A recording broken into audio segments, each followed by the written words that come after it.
ఆ పండితుల బుద్ధి అనే ఖడ్గం అసంగ భావనాధార తీక్షత కంటే మరీ పదునుగా ఉంటుంది.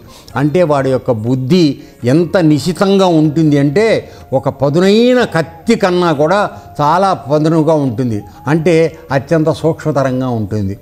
ఏ ప్రాపంచికమైనటువంటి విషయాలు వాడి దృష్టిలోకి వచ్చినా వాటిని తెగ నరికేస్తాడు. దాని ప్రలోభంలో పడిపోడు. గట్టి నమ్మకంతో గట్టిగా ఉంటాడు.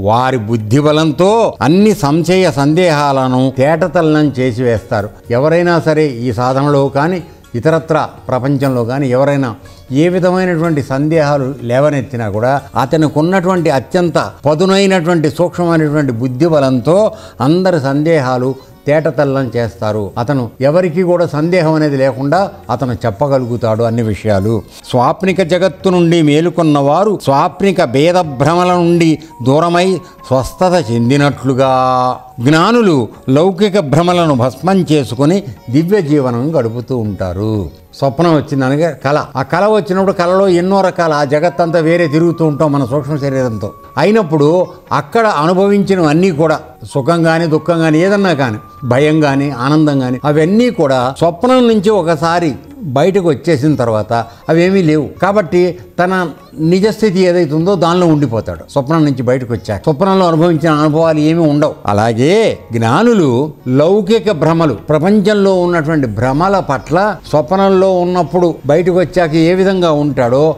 ఆ విధంగా ఈ కనబడుతున్న ప్రపంచం అంతా కూడా ఒక కళ.